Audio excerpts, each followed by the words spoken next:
السلام علیکم۔ خالد Canada Calgary سے آپ کی خدمت میں حاضر ہے۔ سب کو سلام۔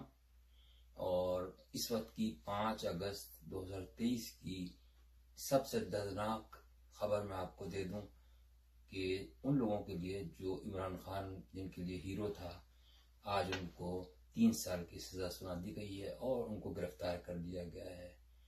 میں بھی بہت دکھ محسوس کر رہا ہوں صرف اس لیے کہ وہ بھی ایک انسان تھا، پاکستانی تھا، اور وہ کچھ کرنا چاہتا تھا جو کہ مطلب سچائی کے ساتھ اسٹارٹ کے اندر وہ واقعی اس نے کرکٹ بھی میں بھی نام پیدا کیا، کمیٹڈ تھا انسان۔ لیکن مسئلہ یہ ہوتا ہے کہ 2 چیزیں ہمیشہ یاد رکھنی چاہیے کہ ایک تو مغروریت نہیں کرنی چاہیے، جھوٹ نہیں بولنا چاہیے، اور دوسرا یہ ہے کہ عورت جب زندگی میں آتی ہے نا کسی کی، اگر عورت خراب آ جائے نا تو اس کو لے ڈوبتی ہے۔ اب یہ خیر اس کی پرسنل زندگی ہے جو بھی ہے، لیکن آپ لوگوں کو پتہ ہی ہے کہ جب سے یہ آئی تھی محترمہ، تو اس کے بعد سے لالچ ان کے اندر اتنا ہو گیا تھا حد سے زیادہ، اور وہ یہ سمجھتے تھے کہ یار میری جو کامیابی کی مرور منت ہے وہ میری یہ بیوی ہے، کیونکہ مجھے یہ اسلام کی طرف لے کے جا رہی ہے۔ لیکن وہ اسلام کی طرف کیا گئے، وہ تو جیل ہی میں چلے گئے۔ اب آج کا دن واقعی بہت ہی افسردہ ہوں، میں بھی افسردہ ہوں کہ بھائی ایک ستارہ، پاکستان کا سیاست کا ستارہ تو خیر میں نہیں کہوں گا، لیکن کرکٹ ستارہ ضرور تھا، آج ہمیشہ کے لیے غروب ہو گیا۔ اب اس پہ جو وہ برا دھبا لگا ہے وہ ختم ہو گئی، اس کی لائف ہی مطلب ختم ہو گئی۔ ایسے لوگ جو ہوتے ہیں نا وہ پھر سروائیو کرتے نہیں، ویسے ہم پہ اللہ اس کی زندگی دے، لیکن لازمی بات ہے کہ کسی پہ چوری کا الزام اور پہ سزا ہو جائے تو آپ خود سوچ سکتے ہیں کہ ہمارا معاشرہ کیا سوچے گا۔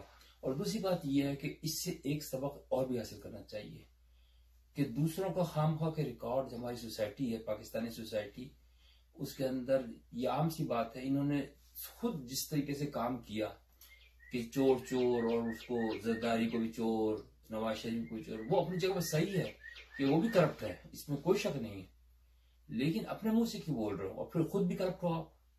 اگر آپ ایماندار ہوتے نا تو آپ کو حق بتاتا، بلکہ ایماندار بھی نہیں بولتا، ایماندار جو ہوتا ہے نا وہ نہیں بولتا۔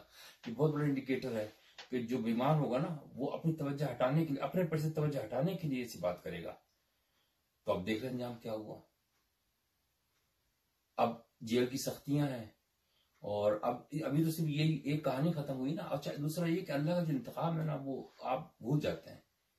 جس شخص نے خانہ کعبہ جو اس کے گھر پہ چڑھ کر آ گیا تھا، آپ ذرا سوچیں، تصور کریں، میں یہ نہیں کہتا، لیکن گھڑی جو تھی نا واقعی وہ ایک قدر خوبصورت گھڑی تھی کہ آج وہ جس کے پاس ہے سعودی وہاں پہ جو دبئی میں ہے، وہ کہتا مجھے ساری دنیا کی دولت بھی دے دو نا تو میں نہیں بیچوں گا۔ تو آپ کو تو یہ ہونا چاہیے تھا نا کہ مجھے تو خانہ کعبہ مل گیا، میں تو اس کو بیچوں گا ہی نہیں۔ خانہ کعبہ کیسے بک سکتا ہے یار؟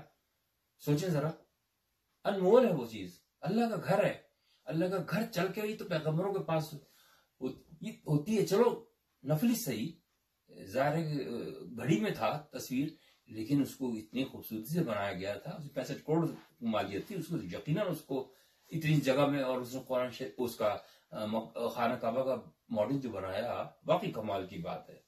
اور آپ نے چند ٹکوں کی خاطر آپ نے اس کو بھیج دیا، آپ نے کوئی احساس نہیں کیا کہ آپ تو ریاست مدینہ بنانا چاہتے تھے۔ شاید اللہ کو آپ کی اسی بات پہ غصہ آیا ہو کہ بھائی تم نے جھوٹ بولا، ان سے اللہ سے بھی جھوٹ بولا، تم تو ریاست کا، تم تو ان کی چیزیں بیچنا شروع کر دی، خانہ کعبہ ہی بھیج دیا۔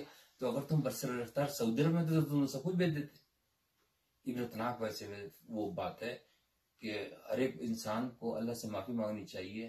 اور اب دیکھیے بالکل اب ان کے جو ساتھی ہیں، خاص طور شہباز گل صاحبہ بیٹھ کے ابھی میک اپ کم کر دیا تھوڑا سا، اور پھر وہی کہہ رہے ہیں کہ دوسروں کو بھی تو گرفتار کرو۔ بھائی ٹھیک ہے، بالکل صحیح بات ہے کہ بھائی اب اس کو پکڑا تو وہ بھی ان کا بھی نمبر آئے گا، فکر نہیں کریں۔ شہباز گل صاحب بھی 10 لاکھ ڈالر ان کی بیوی لے کے بھاگی ہے، ان کو بھی گرفتار کر کے لانا چاہیے اصولاً۔ تو بھائی دیکھیں ٹھیک ہے، جو بھی ہے، ون ٹو آل، جو بھی جس نے کرپشن کیا ہے، یہ مائل سٹون ہے ایک طرح سے تو گورنمنٹ کو بھی چاہیے کہ اب سب کی تحقیق کرے. ٹھیک ہے، جس نے گاڑیاں لی ہیں، جس نے چوریاں کی ہیں، تو شاہ خان کا تو اگزامپل ہو گیا نا. اب تو کورٹ میں جائیں گے لوگ، اب تو بھرمار ہو جائے گی کہ بھائی فیصلہ کرو دوسرے جنہوں نے گاڑیاں چرائیں، جنہوں نے کیا کیا نہیں چیز چرائیں، تو اس پہ فیصلہ ہونا چاہیے. کیونکہ عوام اب چپ نہیں بیٹھنا چاہیے. عوام کو وہی میں جگانے کے لیے یہی میں کہہ رہا تھا کہ بھائی اب جاگ جاؤ. کیونکہ ایک تو نکلنا نہیں ہے کسی کے لیے بھی، کوئی ضرورت نہیں ہے، پھنسنے کی ضرورت نہیں ہے. وہ کورٹ جانے، اس کا کام جانے، اپیلوں میں جائے گا، جو بھی ہو، ہمیں اس سے کوئی مطلب نہیں. لیکن ظاہر ہے کہ افسوس جو یہ پروگرام میں کر رہا ہوں وہ اسی لیے کر رہا کہ یار بس اب دیکھو اس کو کیا ملا، اس کی بیوی کو، شوہر کو ہی چھڑوایا، شوہر کو چھوڑا اس نے، اب اس کے پاس آئی. اب لازمی بات ہے 3 سال جیل کی سختی ہے، کہاں بچے گا بیچارہ 70-72 سال کا آدمی بوڑھا. اب تو اس کے پاس ہے کیا. اور وہ 3 سال کی سختی ہے نا جیل، اس نے تو کبھی دیکھا ہی نہیں، ناز و نام ہے پلا ہوا. تو انگلینڈ، اور کتنی بدنامی کہ آج اس کے بچے کیا کہیں گے. وہ دونوں بیٹے جو ہیں، اور بیٹی تو ویسے بیچاری اس کو تو یہ مانتا ہی نہیں. لیکن کیا ہوا مجھے بتائے، ایماندار سے بتائے. اس سے اچھا مزدور نہیں ہے جو ایمانداری سے 20 روپے کماتا ہے اور بس اپنے گھر میں جس طرح روکی سوکی کھا کے اور آرام سے اللہ کا شکر ادا کرتا ہے. تو بھائی اور بہنوں، خدا کے واسطے اس سے سبق حاصل کرو.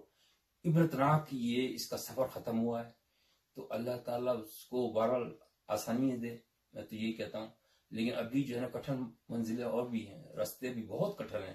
اس لیے کہ تو وہ اس کے علاوہ جو ٹرسٹ کا جو ہے نا یونیورسٹی کا، اس پہ تو اس کو 20 سال قید ہوگی. اور تو اس لیے کہ وہ تو اس سے بھی زیادہ اسٹرانگ ہے، وہ تو اس سے بھی زیادہ اسٹرانگ ہے. اچھا پھر ماننے کے لیے تیار نہیں تھے کہ بھائی ہم نے غلطی کی. اگر یہ غلطی انسان ایکسپٹ کر لیتا ہے نا تو پھر بھی بچت ہو جاتی ہے کہ یار چلو ہم سے غلطی ہو گئی. تو کورٹ بھی نرم ہو جاتی ہے، گورنمنٹ بھی نرم ہو جاتی ہے کہ بھائی ٹھیک ہے ہم سے غلطی ہو گئی، ہم نے اس کے نقاضوں میں نہیں بھر سکے، جلد بازی میں میرا اکاؤنٹنٹ بھرتا تھا تو میں نے خیال نہیں کیا، اور کہہ دیتا کہ بھائی یار یہ پیسے ہیں، لو بھائی گورنمنٹ جمع کرا دیں، بھائی یہ میری طرف سے تو فارغ ہے. لیکن یہ ہے کہ یہ حوث جو ہے نا، آپ اس کو دیکھ لیں کہ حوث جو ہوتی ہے نا پیسے کی، ان کی نہیں دیکھتی چیزیں.